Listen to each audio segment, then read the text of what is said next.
नेतारं भेतारं कर्म भुवृतां ज्ञातारं विश्वतत्त्वानां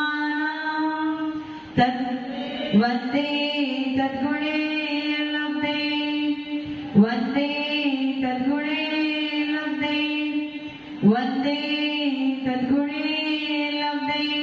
जो लोग पंच परमेश्वरी भगवान की दिवाली नाथ भगवान की अंतिम शासनपति महावीर स्वामी भगवान की परम पूज्य गुरुदेव श्री आदि सागर महावीर की त्रिविक्रम सागर सन्मति सागर जी महाराज की परम पूज्य गुरुदेव श्री सुंदर सागर जी महाराज की द्वादशाम जी वाणी माता की।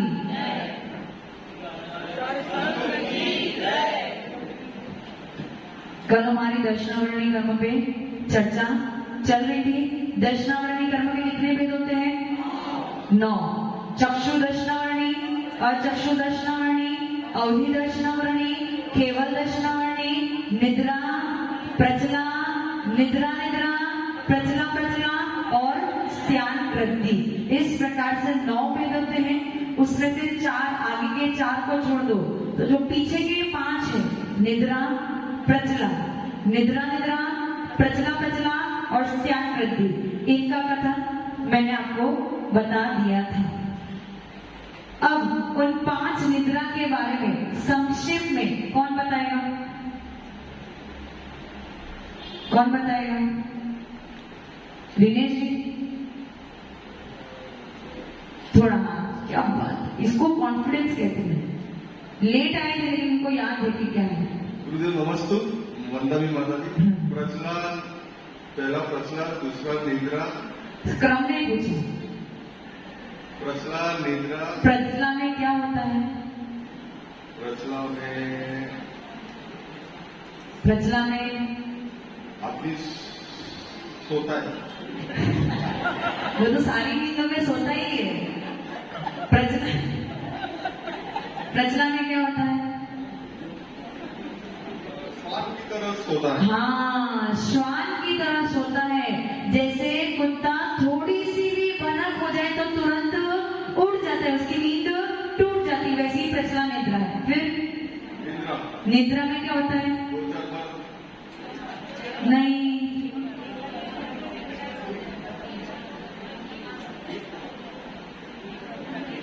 पूरे दिन भर की थकावट को दूर करने के लिए सोया जाता है, उसे निद्रा कहते हैं। निद्रा कहते हैं। उसको कितनी बार उठाना पड़ेगा?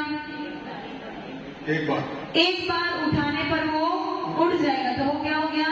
निद्रा। उसके बाद क्या है? प्रचला, निद्रा निद्रा। हाँ, उसमें क्या होता है? 2-4 बार जगाना पड़ेगा। एक बार उठाया वापस सो गया, दूसरी बार उठाया वापस, ऐसे करके 2-3 बार जिसको उठाना पड़ता है, बार बार उठाना पड़ता है, वो क्या हो गया? निद्रा। आपकी कौन सी है? निद्रा। फिर चौथी कौन सी है? प्रचला। हाँ, प्रचला में क्या होता है?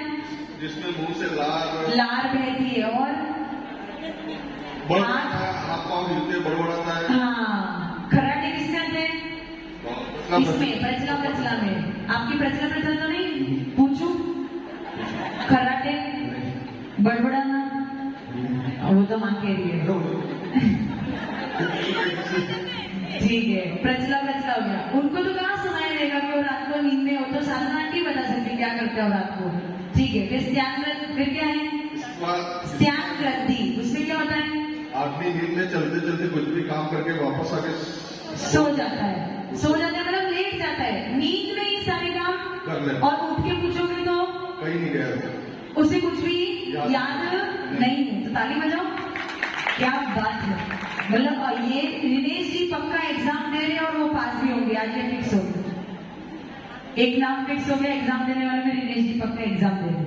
हाँ संतोष जी, समझ में आया ना 5 निद्रा? आपकी कौन सी निद्रा है? कौन सी नींद है?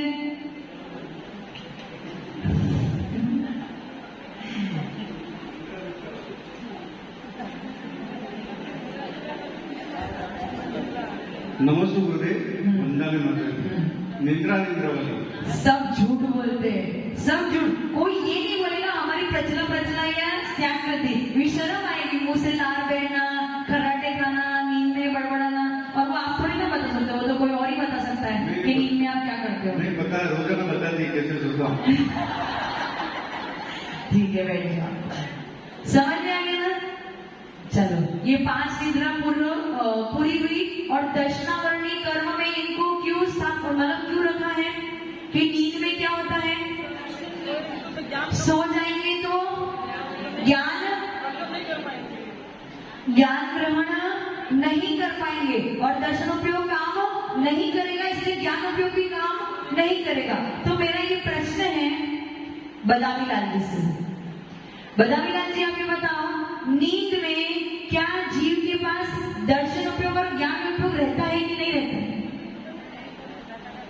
दर्शन और ज्ञान रहेगा कि नहीं रहेगा? 2 दिन से नहीं आए?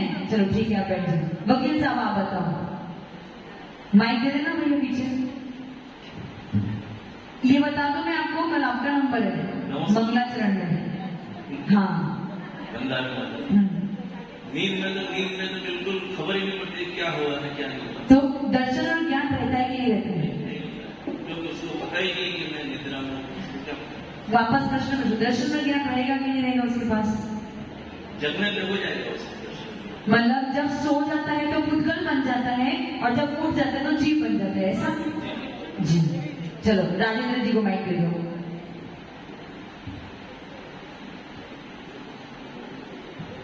आपका इस बात पे क्या विचार है? नहीं होता।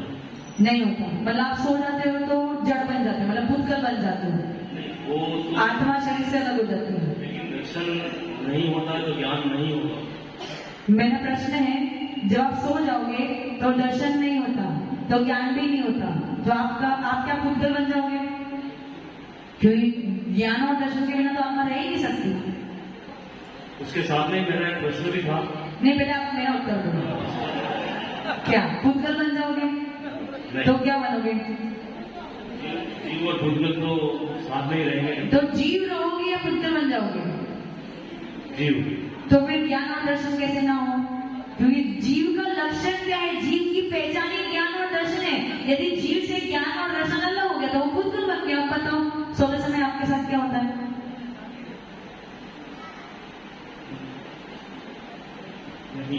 नहीं। ठीक है, आप अपना प्रश्न पूछिए। हाँ, मेरा प्रश्न ये था कि दर्शन के बिना ज्ञान नहीं होता और जब अपन रात को सोते हैं तो अपने को सपना आता है और सपने में जो चीज अपन देखते हैं कई बार वो सपना याद भी रहता है, तो दर्शन तो हुआ। दर्शन हो? दर्शन को आप क्या समझते हो? देखना। वो आपने आत्मा, कल क्या बताया था? बिल्कुल सही बात। आत्मा का अवलोकन, तो देखना दर्शन है। लेकिन सपना देखा वो ज्ञान हुआ और वो आपको सुबह पूछेंगे तो याद भी रहता है कभी कभार। तो फिर अब बताओ, आप तो कह रहे दर्शन और ज्ञान होता नहीं है, पर आपका प्रश्न ही बता रहे कि ज्ञान होता है, तो ये पजल कहाँ रुक गई बीच में? अमित जी कुछ कह रहे हैं। राजू जी बैठ जाओ, अमित जी को दे दो माइक।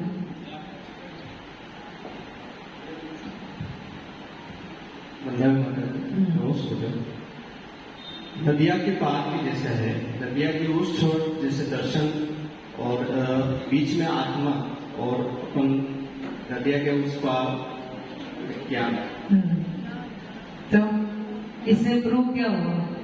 दर्शन तो आत्मा में दर्शन तो होता ही नहीं, होता नहीं, ज्ञान नहीं होता है। ज्ञान तो पहले ज्ञान का आवरण हो जाता है, उसके ऊपर ज्ञानावरण हो जाता है। मतलब नींद में ज्ञानावरण कर्म आवृत कर देता है और उठ जाता तो आवरण हट जाता है। क्या बोल रहे? आवरण कर्म तो अभी भी है, हर समय है, इसलिए आपके पास मध्य ज्ञान श्रुत ज्ञान है, लेकिन पूरा अवधि ज्ञान तो बिल्कुल भी नहीं है, मनपद ज्ञान बिल्कुल भी नहीं है, केवल ज्ञान बिल्कुल भी नहीं है। सब पे आवरण तो अभी ज्ञानावरणी कर्म है कि नहीं है? नहीं, आवरण तो अभी भी और सोते समय भी होगा। और जो वो जो छोर वाला एग्जाम्पल बताया था वो किसके लिए बताया था मैंने? एक ज्ञानोपयोग से दूसरे ज्ञानोपयोग में जाने से बीच का जो रास्ता होता है उसे दर्शन उपयोग कहते हैं, वो वाला। अब मैं क्लियर बताती हूँ। होता क्या है, आप नींद जब सो जाते हो, मतलब जब सो जाते हो, तब ऐसा नहीं होगा कि दर्शन और ज्ञान आपसे अलग हो जाए। यदि दर्शन और ज्ञान आपसे अलग हो गया या आपके पास दर्शन और ज्ञान नहीं रहेगा तो आप पुद्गल बन जाओगे। आपका लक्षण, अग्नि से उष्णता अलग हो सकती है क्या? अग्नि कभी भी ठंडी हो सकती है क्या? उसी प्रकार से जीव से ज्ञान और दर्शन कभी भी अलग नहीं हो सकता है।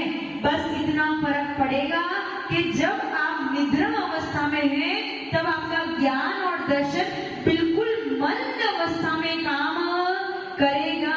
इसीलिए आपको सपने में आपको ज्ञान होता है कि नहीं, मैं कहीं घूम रहा हूँ, ये हो रहा है आदि, कोई सीनरी दिख रही है, जो भी आपको सपना रहा है, XYZ जो भी सपना आ रहा है, वो सपने में भी आपको ज्ञान हो रहा है। और वो ज्ञान भी बिना दर्शन के नहीं हो सकता है। परंतु दर्शन उपयोग भी मंद है और ज्ञान उपयोग भी मंद है। समझ में आया? ऐसा नहीं हो सकता कि दर्शन और ज्ञान आपसे अलग हो जाए। यदि दर्शन और ज्ञान आपसे अलग हो जाएगा तो क्या तकलीफ हो जाएगी? जीव पुद्गल बन जाएगा और ऐसा कभी भी नहीं हो सकता है। पंकज जी समझ में आया? यहाँ पे सबको समझ में आया? साधना आंटी, ज्ञान और दर्शन को यदि आपसे अलग कर दिया जाए तो आप क्या बन जाओगी? पुद्गल बन जाओगे, जड़ बन जाओगे। इसलिए निद्रा अवस्था में ज्ञान दर्शन आपसे अलग हो, बस उसकी लेवल क्वालिटी कम हो जाएगी। देखो, दोपहर में आपके पास 2 घंटे थे, कितने घंटे? स्पेशली लेडीजों के पास 2 घंटे थे। उस 2 घंटे में यदि आप सो गए तो आपने सब कुछ मिस कर दिया। यदि नहीं सोए और किसी साधु का प्रवचन सुना अथवा स्वाध्याय किया तो क्या होगा? ज्ञान आपका, क्यों? क्योंकि आपका दर्शन उपयोग काम कर रहा है। और यदि सो गए तो आपका दर्शन उपयोग भी मंद हो गया, इसीलिए आपका ज्ञान उपयोग भी मंद हो गया। समझ गए? इसीलिए निद्रा, 5 निद्रा को दर्शनावरणी कर्मों में क्यों रखा गया है? यदि आप सो जाते हो तो आपका दर्शन उपयोग काम करना मंद कर देगा, बंद नहीं करेगा, मंद हो जाएगा। और वो मंद हो जाएगा तो आपका आगे का जो कार्य है वो भी मंद हो जाएगा, बंद नहीं होगा। क्या होगा? मंद हो जाएगा। इसीलिए व्यक्ति को सपने रात को आते हैं। कभी कभार वो सपने सुबह याद भी रहते हैं और कभी कभार वो सपने भूल जाते हैं। परंतु दर्शन और ज्ञान उपयोग दोनों निद्रा अवस्था में भी काम करते हैं, परंतु मंद गति से काम करते हैं। समझ में आया? समझ में आ रहा है ना? समझ में आ रहा है कि नहीं आ रहा? कभी कभार हम लोग नींद में होते हैं और कोई नॉक नॉक करे, क्या करे? डोर को, तो हमें पता तो चलता है कोई नॉक नॉक कर रहा है, पर उठ नहीं पा रहे। होता है ना ऐसा? कभी कभार होता है ना? मतलब आपका ज्ञान उपयोग और दर्शन उपयोग तभी भी काम कर रहा है, परंतु इतनी मंद गति से काम कर रहा है कि वो आपको निद्रा में से उठा नहीं पा रहा है। राजू जी, रात को सोते समय पुद्गल नहीं बनोगे, जीव ही रहोगे। वकील साहब, जीव ही रहोगे, पुद्गल। दर्शन और ज्ञान उपयोग आप संसार अवस्था में रहो अथवा मोक्ष को प्राप्त हो जाओ, दर्शन और ज्ञान उपयोग कभी भी आपसे अलग होने वाला नहीं है। संतोष जी समझ में आया? चलो, अब कल आशीष ने क्या बताया था? कल आशीष ने एक विशेष बात बताई ना, भैंस का दूध का दही खाने से, मट्ठा खाने से अथवा गरिष्ठ भोजन करने से, भारी भोजन करने से, मिष्टा मेवा खाने से क्या होता है? खाने के बाद पेट भारी हो जाता है और वो नशा चढ़ जाता है, जिसकी वजह से व्यक्ति को सर भारी हो जाता है, उसे तुरंत सोना पड़ता है। लेकिन ये सबके लिए लागू नहीं होता है। जिसमें सामर्थ्य है पचाने की वो पचा भी सकता है। ऐसा बहाना बना के रोज सो मत जाना कि हमने गरिष्ठ भोजन किया इसलिए हम लोग की नींद आएगी आएगी। कोई मुझे कल आके बोल रहे थे कि माता जी हमें नींद बहुत कम आती है, तो हम सोच रहे थे कि हमारा पुण्य कर्म को दे कि हमें नींद कम आती है, ऐसा पुण्य। लेकिन ये समझ लो कि वो पुण्य कब बनेगा? आपको नींद कम आ रही है और उस समय का आप सदुपयोग करोगे तो आपके लिए वो अच्छा बनेगा। नहीं तो नींद कम आ रही है, मोबाइल में यूट्यूब पे रील्स देख रहे हो, इंस्टाग्राम में रील्स देख रहे हो, फेसबुक देख रहे हो, व्हाट्सएप देख रहे हो, तो आपका सदुपयोग अभी भी समझ में आ रहा है? दिनेश जी, रात को नींद ना आए तो टीवी चालू कर दिया, मोबाइल में टाइम पास कर लिया, तो फिर आपका ज्ञान बढ़ने वाला नहीं है, वो आपका सदुपयोग नहीं होगा, आपका समय का दुरुपयोग। उससे अच्छा आप सो जाते, उससे अच्छा तो सो जाते, सुबह उठ के फ्रेश तो हो जाते, तो सुबह उठ के अच्छे फ्रेश माइंड के साथ में काम करते। लेकिन यदि आपको लग रहा है कि मुझे नींद कम आ रही है, तो अपने आप को कोई अच्छे कार्य में लगा के रखो, तो वो आपके लिए पुण्य है, तो जो है सो समझ में आ गया ना? नैना जी समझ, सदुपयोग, दुरुपयोग, हाँ सदुपयोग। हाँ, अब 4 शेष है, 4 उत्तर प्रकृति शेष है। 5 ज्ञानावरणी की हमने कंप्लीट कर ली थी, 5 दर्शनावरणी की कंप्लीट हो चुकी है, 10 उत्तर प्रकृतियां हो चुकी है, 138 प्रकृतियां अभी भी शेष है। सबसे पहले दर्शनावरणी कर्म की प्रकृति कौन सी थी? चक्षु दर्शनावरणी। क्या है? चक्षु दर्शनावरणी। अब अच्छे से सुनना थोड़ा सा डिफिकल्ट हो सकता है। दर्शन का अर्थ क्या बताया था मैंने कल? लवी जी, आत्मा का अवलोकन। किसके पहले होता है आत्मा का अवलोकन? ज्ञान के पहले आत्मा का अवलोकन होता है। अब चक्षु के माध्यम से जो आपको ज्ञान होता है, चक्षु के माध्यम से जो आपको ज्ञान होता है, उससे पूर्व जो आत्मा का अवलोकन होता है, उसे चक्षु दर्शन कहते हैं। क्या बोला मैंने? आपको आंखों से देखने पर ज्ञान होता है। रिनेश जी, सिंहासन पे कौन बैठे? कैसे पता चला? आंखों से देखा, तो आंखों से देख के आपको ज्ञान हुआ, परंतु उस ज्ञान से पूर्व आपने अपने आत्मा का अवलोकन, ये अभी आपको समझ में, परंतु हमें ट्रस्ट करना पड़ेगा, क्योंकि किसने बताया? केवली भगवान है, लेकिन बहुत सूक्ष्म है, इसलिए हम इस बात को समझ नहीं पाए, लेकिन ऐसा होता है। जैसे मैंने रिनेश जी से प्रश्न पूछा, पहले क्या प्रश्न पूछा कि रिनेश जी, सिंहासन पे कौन बैठा है? ये ज्ञान किससे हुआ? शब्दों से। किससे हुआ? संतोष जी ध्यान दो, किससे हुआ? शब्दों से। रिनेश जी ने शब्द सुने, सुनने के बाद उनको शुद्ध ज्ञान हुआ। क्या शुद्ध ज्ञान हुआ? कि माता जी पूछ रही है कि सिंहासन पे कौन बैठा है। अब उनकी दृष्टि कहाँ जाने वाली है? सिंहासन पे। परंतु सिंहासन पे दृष्टि जाने से पूर्व किसका अवलोकन होगा? खुद की आत्मा का अवलोकन होगा। बस उस अवलोकन का नाम ही दर्शन है।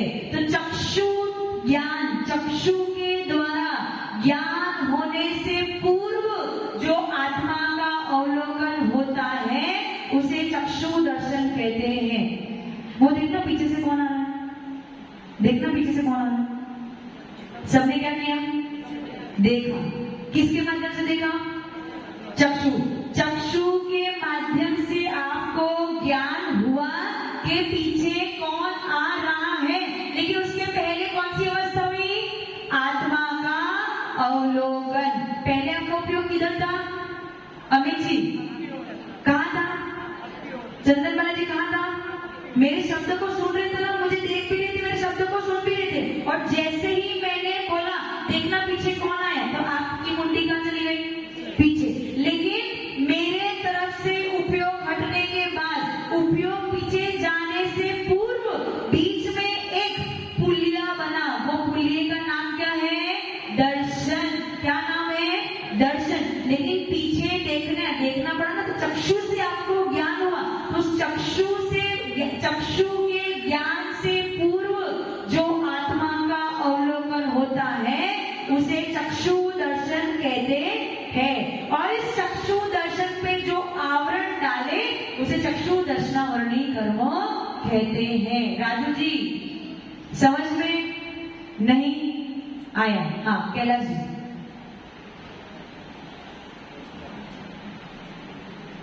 ये आत्मा का अवलोकन, इससे क्या तात्पर्य?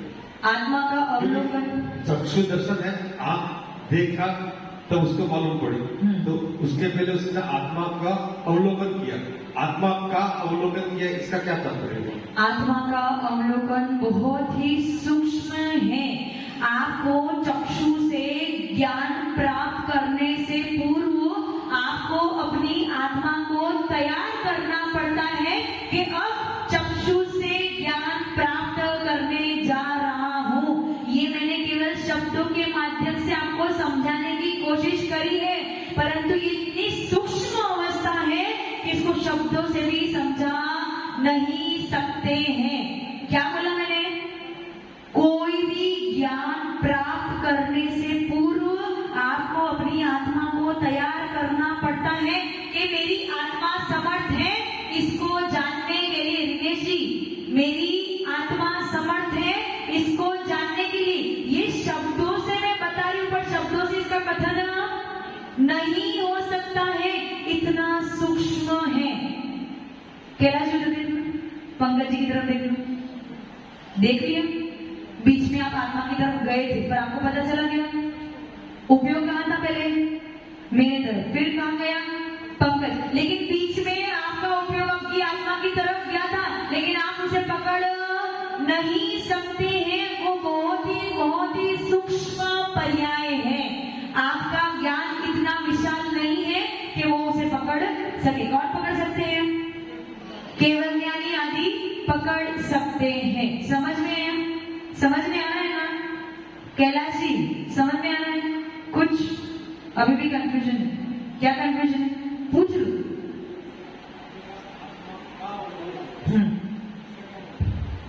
आत्मा का अवलोकन।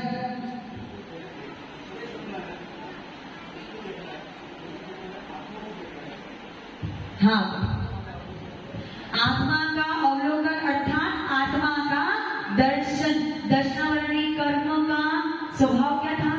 द्वारपाल के समान। द्वारपाल अंदर के राजा को दर्शन करने नहीं देता, उसी प्रकार से दर्शनावरणी कर्म आत्मा के दर्शन को नहीं करने देता, अवलोकन नहीं करने देता, आत्मा की सामर्थ्य को नहीं समझने देता। कौन समझने नहीं देता? दर्शनावरणी कर्म। दर्शन का अर्थ क्या हो गया? आत्मा का स्व संवेदन कि मैं इस ज्ञान को प्राप्त कर सकता हूँ, परंतु ये आपके पकड़ में नहीं आएगा। प्रैक्टिकली आपको समझ में ये अभी नहीं आएगा। कैलाश जी, समझ में आया? अवलोकन यानी दर्शन। किसको देखना? बाहर को नहीं, अपनी आत्मा को देखना। पहले मुझे देख रहे थे, बाद में पंकज जी को देखा, लेकिन बीच में आपने अपनी आत्मा को भी देखा। आपको पता चला क्या? मैं कब से यही बता रही हूँ, दर्शन उपयोग को आप नहीं पकड़ सकते हो, लेकिन इसी प्रकार से वस्तु व्यवस्था चलती है, क्योंकि केवली भगवान ने इसी प्रकार से वस्तु व्यवस्था देखी हुई है और उन्हीं के द्वारा कथन किया गया है। कैलाश जी, आप समझ में आ रहे हैं? कुछ कंफ्यूजन अभी भी है। वो क्या है, ये प्रैक्टिकली आपको समझ में? यदि मैं बोल दूं यहाँ पे जीव है, दिख रहे क्या? है, पर है तो है, अब दिख नहीं रहे, प्रैक्टिकली नहीं दिख रहे, तो कैसे क्या करेंगे? क्या करो? माइक्रोस्कोप से देखने की कोशिश करो तो बाहर जीव नजर आ जाएगी, सूक्ष्म जीव नजर आएंगे क्या? कैलाश जी, सूक्ष्म जीव, तो आप उस वस्तु पे विश्वास करोगे कि नहीं करोगे? क्यों करोगे? जिनवान। बस उसी प्रकार से आपको दर्शन पे भी विश्वास करना पड़ेगा। समझ में आ गया? समझ में आया ना? तो चक्षु दर्शन का अर्थ क्या हो गया? चक्षु दर्शन का अर्थ क्या हो गया पुनीत जी? चक्षु के माध्यम से जो ज्ञान होने वाला था, उससे पूर्व आत्मा का अवलोकन को चक्षु दर्शन कहते हैं। और इस चक्षु दर्शन पे जो आवरण डाले से क्या कहते हैं? चक्षु दर्शनावरणी चेतनाटी नींद।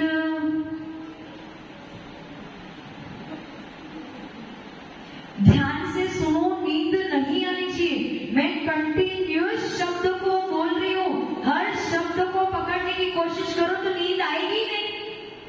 हर शब्द को पकड़ने के लिए आपको दर्शनोपयोग ज्ञानोपयोग, दर्शनोपयोग ज्ञानोपयोग, दर्शनोपयोग ज्ञानोपयोग करते रहे। निरंतर आपका उपयोग बदल रहा है तो फिर नींद कहाँ से आएगी? आएगी क्या? समझ में आ रहा है ना मैं क्या कह रही हूँ? हर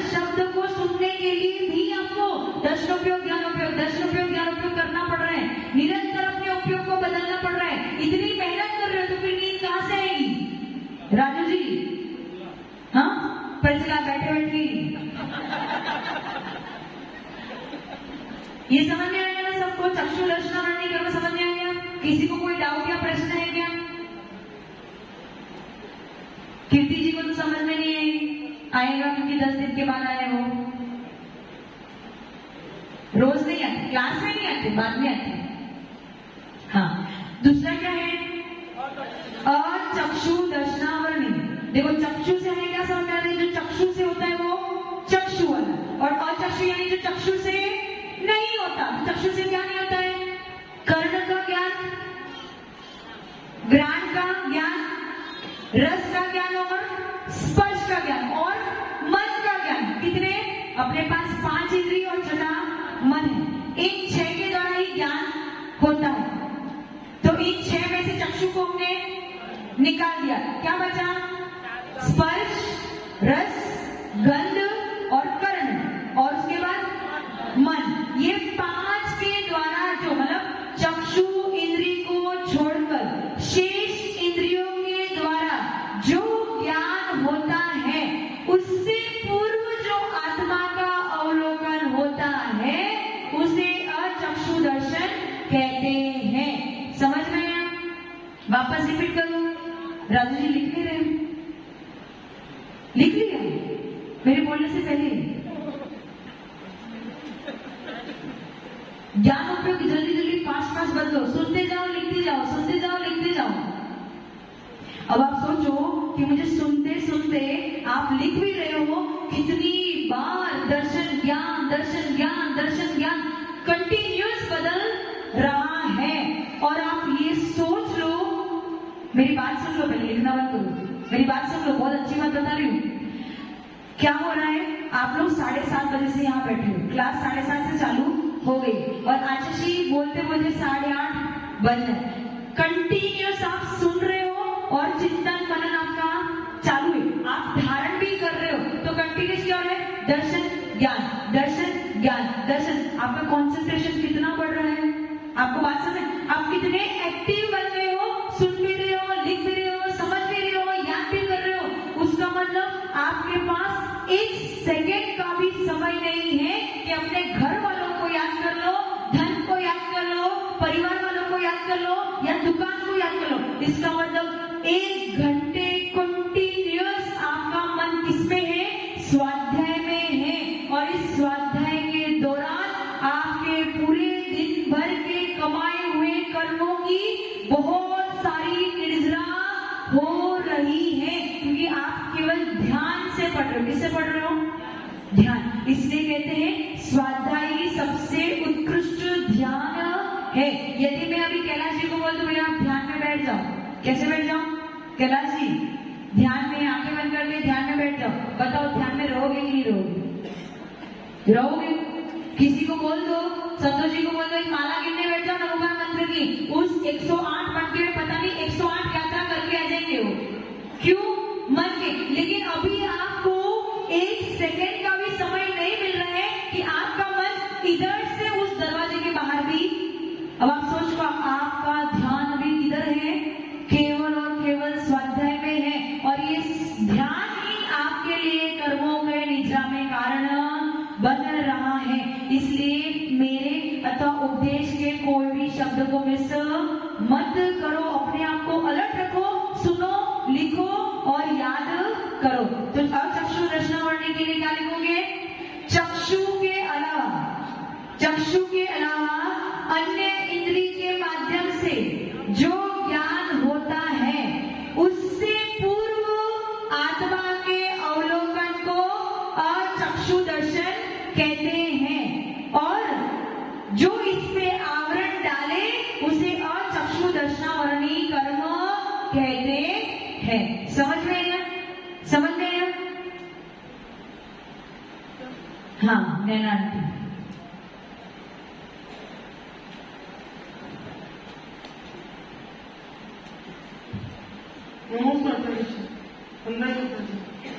मतलब अभी आपने कहा कि हम जो बार बार सुन रहे हैं, देख रहे हैं, बाबा ज्ञान उपयोग, दर्शन उपयोग, ज्ञान उपयोग, दर्शन उपयोग कंटिन्यू चल रहा है। तो वही तो मति ज्ञान शुद्ध की डेफिनेशन हुई। आप तो सुन रहे हैं मति ज्ञान, उसका विषय सोच रहे, मनन कर रहे हैं, वो हो गया शुद्ध ज्ञान। तो दोनों में डिफरेंस क्या है? मति ज्ञान पर बीच में ज्ञान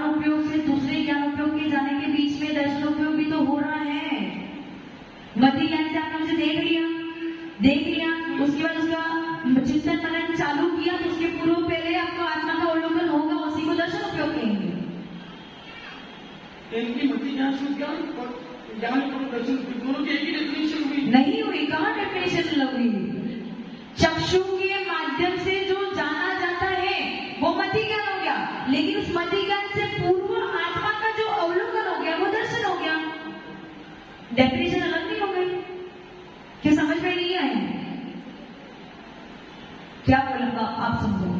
मति ज्ञान की डेफिनेशन देखते हैं आपने, जो इंद्रियों और मन से जो होता है वो मति होता है मतलब क्या होता है? इंद्रियों और मन के द्वारा जो हमें जो ज्ञान होता है, वस्तु को जो जाना जाता है उसे मति ज्ञान कहते हैं, लेकिन जाने में पदार्थ हमारे विशेष रूप से जानना वो अशुद्ध ज्ञान होता है। शुद्ध ज्ञान। तो दर्शन कहाँ है इसमें? इसमें दर्शन जो हम सुनेंगे और जो विशेष रूप से जानेंगे उसकी पहले बीच की अवस्था। पर जो आपने सुना है उससे पहले भी तो दर्शन उपयोग चाहिए। हर ज्ञान उपयोग से पहले आपको दर्शन उपयोग चाहिए ही चाहिए। मुझे अभी आप सुन रहे हो तो उसके पहले भी आपको दर्शन उपयोग चाहिए था।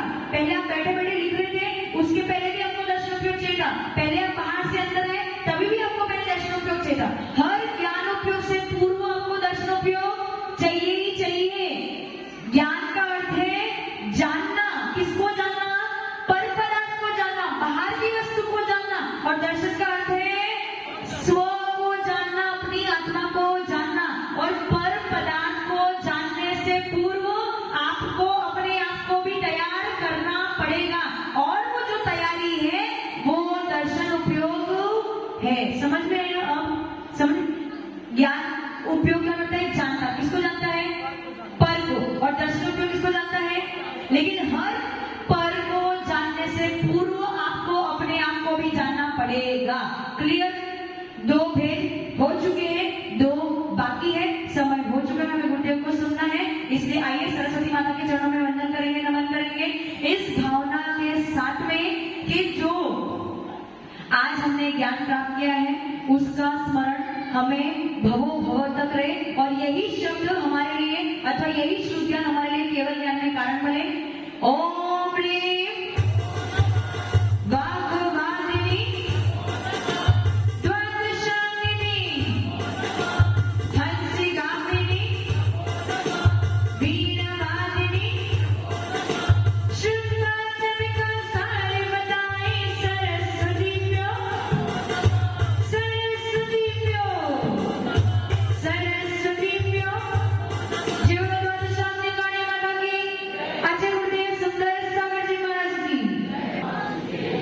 ओम नमः शिवेभ्यः, ओम नमः शिवेभ्यः।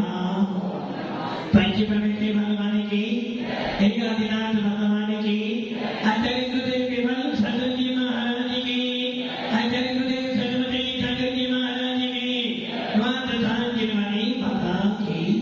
बोले दिव्य तपस्वी आचार्यों की राजरत्न आचार्य 108 सुंदर सागर जी गुरुदेव की, गुरुदेव की, गुरुदेव की। सबसे कठिन विषय पे चर्चा चल रही है, ज्ञान दर्शन। ज्ञान बहुत सरल है, ज्ञान बहुत सरल है, किंतु दर्शन को समझना बहुत कठिन है। जो कि हमने अभी तक यही पढ़ा, दर्शन मतलब देखना, दर्शन मतलब देखना, नेत्रों से देखना, स्पर्शन से देखना। यदि आप किसी से पूछोगे भैया देखने वाला काम कहाँ से होता है, क्या बताएगा वो? आंखों से। किंतु भी आपका सब स्पर्शन, रसना, घ्राण, चक्षु, करण, पांचों इंद्रियों से देखा जाता है। दर्शन की परिभाषा अन्य संप्रदायों में, अन्य मतों में नहीं है। सत्य दर्शन नाम सुना?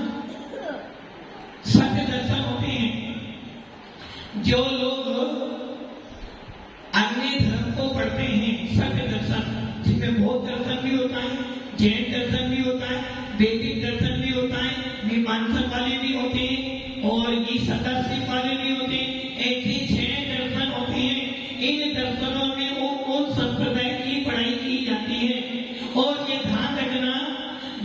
दर्शन के बारे में जैन शासन को छोड़कर अन्य किसी भी संप्रदाय में इसका कथन नहीं किया जाता। जो कि आचार्य भगवत नेमिचंद सिद्धांति थे, धर्म संग्रह नाम सुना है? आज इस पुस्तक को पढ़ोगे, अब थोड़ी सी हाई लेवल की बात जानिए आपके लिए। उस पुस्तक में आचार्य भगवत ने जब तीसरा अधिकार शुरू किया है, मोक्ष मार्ग अधिकार, उसमें दर्शन और ज्ञान की परिभाषा देते हुए लिखा है कि अन्य मतों में मात्र ज्ञान ज्ञान ज्ञान की चर्चा की जाती है कि आत्मा में ज्ञान होता है, ज्ञान से जानता है और ज्ञान से ही देखता है। जबकि आचार्य भगवत कहते हैं गुण से दो काम, जो पानी प्यास बुझाता है वो हमें जला नहीं सकता, जो अग्नि हमें जलाती है वो हमारे को ठंडा नहीं कर सकती। एक गुण दूसरे गुण का काम नहीं कर सकता है, क्योंकि गुण निर्गुणी होते हैं। इसलिए आचार्य भगवान धर्म संग्रह में कह रहे हैं कि अन्य मतों में मात्र ज्ञान ज्ञान ज्ञान, जो जानता है, जिसके द्वारा जाना जाता उसे ज्ञान कहते हैं, जिसके द्वारा देखा जाता उसे ज्ञान कहते हैं। इसलिए उन लोगों को समझाने के लिए कहा जाता है कि ज्ञान आत्मा को जानता है, दर्शन पर को जानता है। बात समझ में आई है?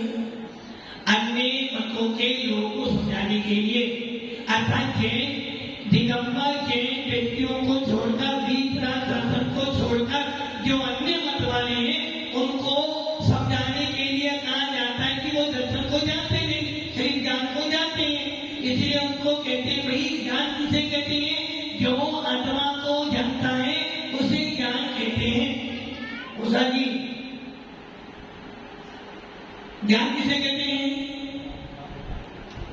नैना जी, ज्ञान किसे कहते हैं? जो आत्मा को जानता है, कि लोगों के लिए, अन्य मतों के लिए। और दर्शन किसे कहते हैं? जो पर को जानता है उसे दर्शन कहते हैं। किंतु जैन शासन के व्यक्ति को कहा जाता है, भैया ज्ञान पर को जानता है, दर्शन निज आत्मा को जानता है।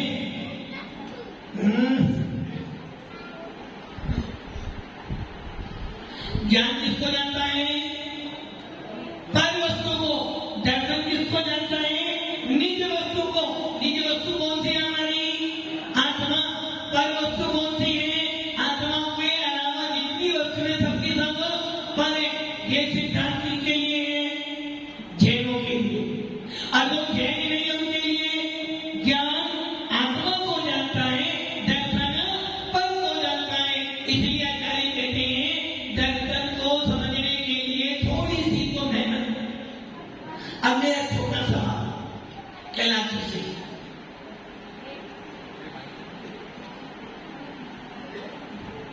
आपको ये बताना है आपका भाव मन का है।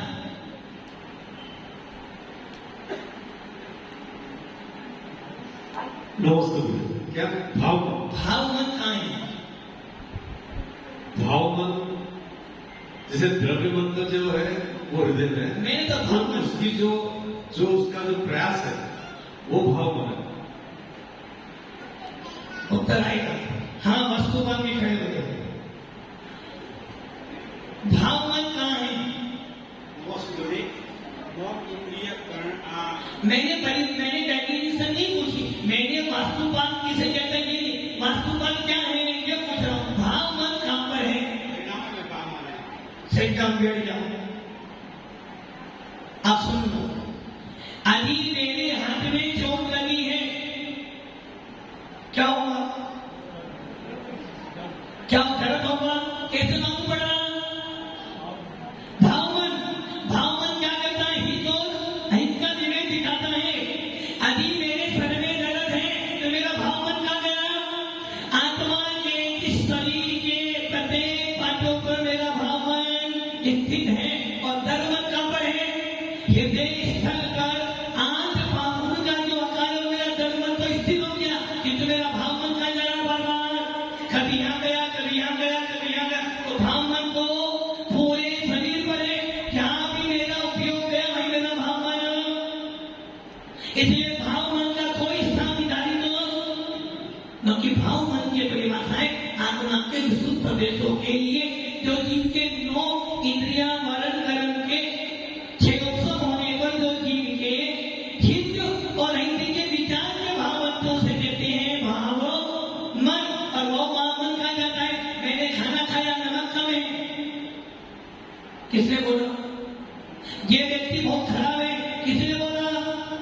भाव मन ने बोला। और भाव मन की रात देश करवाता है, इसलिए अनंत भगवान का भाव मन सबसे पहले नष्ट होता है। भाव इंद्रिय का है भाव इंद्रिय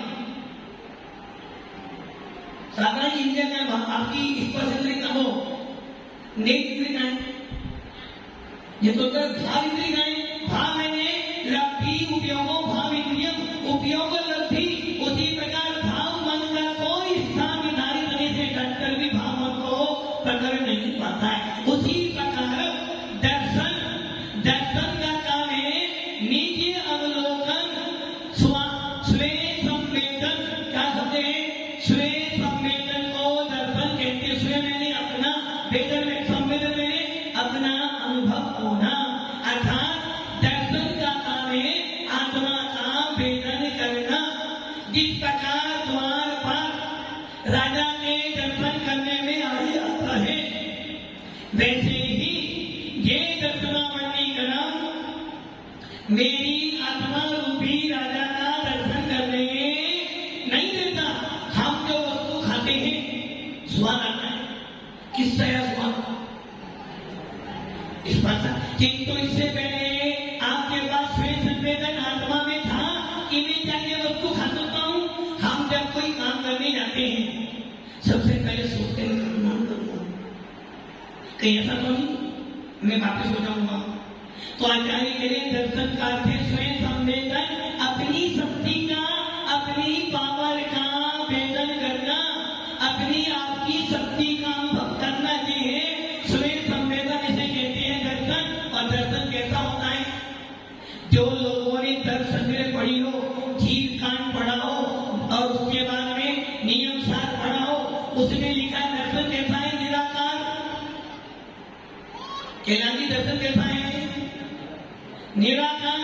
आत्मा कैसी है? अमूर्ति। आत्मा कैसी है? अमूर्ति।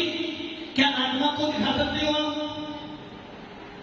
आत्मा को दिखा नहीं सकते, उसका अनुभव कर सकते हो। आत्मा ज्ञान का विषय है, इंद्रियों का विषय नहीं है। वैसे ही दर्शन जो है वेदन का विषय है, दर्शन शब्दों का विषय नहीं है। वो निराकार है, उसमें कोई भी आकार नहीं पड़ता है। और यदि आकार पड़ेगा तो वो क्या लगेगा? ज्ञान। दर्शन में कोई भी आकार निराकार उपयोग हो। दर्शन की परिभाषा एक और बनती है विषय और विषय। क्या बोला मैंने? विषय और विषय। विषय मैंने वस्तु, विषय मैंने जानने वाला। विषय और विषय के सन्निपात होने से पूर्व की अवस्था है दर्शन, अर्थात वस्तु का होना और सामने देखने वाले के आमने सामने। यहाँ वस्तु रखी है, यहाँ पर जानने वाला खड़ा, व्यक्ति खड़ा है, एक विषय और एक विषय, देखने वाला और वस्तु। इन दोनों के आमने सामने होने से पूर्व की जो अवस्था उसे कहते हैं दर्शन। इसको समझने के लिए बहुत मेहनत करनी पड़ेगी। हम लोगों ने बड़ी मेहनत से समझा, तो पकी पकाई रोटी खाने के लिए भी मेहनत। बाकी समझना दर्शन निराकार है, उसे शब्दों से इंद्रियों से नहीं पकड़ सकते। ये क्या है? किसने बताया? ज्ञान में। इसको बताने के लिए आपको ज्ञान में तो बताना चाहिए, तो इससे पहले आपने अपने आप को भी तैयार किया कि भाई ये जानने में समर्थ हूं क्या। इसलिए परिभाषा कौन स्वामी ने दी है? स्वयं संवेदन होने पर, स्वयं संवेदन होने पर नेक इंद्रिय के द्वारा जानने, नेक इंद्रिय के द्वारा वस्तु को जानने से पूर्व जो अवलोकन होता उसे दर्शनों, उसे चक्षु दर्शन उपयोग कहते हैं। धीरे धीरे आगे, थोड़े से साथ पढ़ो, थोड़ी मेहनत करो। ये हुआ दर्शन। और दर्शना अरे छुटे क्यों आवरण काले को कौन हो गया दर्शना वर्णी करा उसके 9 भेद बताए थे निद्रा निद्रा निद्रा प्रचला प्रचला प्रचला स्थान करनी ये 5 इंद्रियां थी प्रचला निद्रा में क्या हुआ था जिस प्रकार श्वान सोता है जरा सी आवाज हुई अर्थात थोड़ी थोड़ी आंख खोलकर सोता है जैसे आवाज होती तुरंत सकता उसे कहते हैं प्रचला प्रचला प्रचला जिसमें से मुंह में से लार बहती है गड़बड़ाता है हाथ पैर चलाता है सावधान नहीं रहता है उसे कहते हैं प्रचला प्रचला निद्रा निद्रा जगाने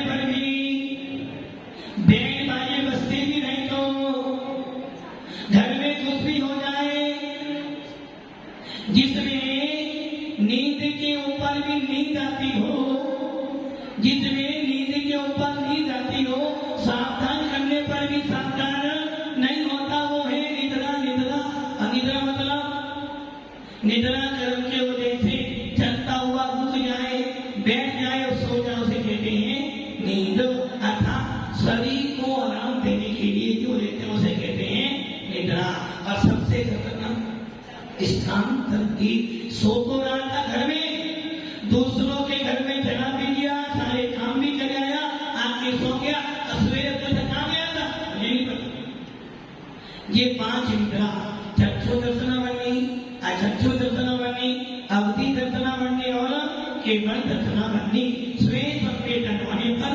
नेत्र इंद्री को छोड़कर शेष 4 इंद्रियों के द्वारा जो पदार्थ का ज्ञान होता है उससे पूर्व की अवस्था को अचक्षु दर्शन कहते हैं क्लियर हो गया थोड़ी सी मेहनत करोगे 1-2 बार पढ़ोगे जब साधुओं को भी बड़ी मुश्किल से समझ में आया है तो आपकी तो बात आगे ध्यान रखना दर्शन की ये परिभाषा आपको वही साधु बताएगा जितने बड़े बड़े शास्त्रों को बहुत अच्छी तरह से पढ़ा होगा वरना किसी भी पुस्तक को उठाओगे नहीं मिलेगा जो देखता है उसे दर्शन कहते हैं और जो जानता उसे ज्ञान कहते हैं अभ्यास करो धीरे धीरे आ जाएगा और नवाज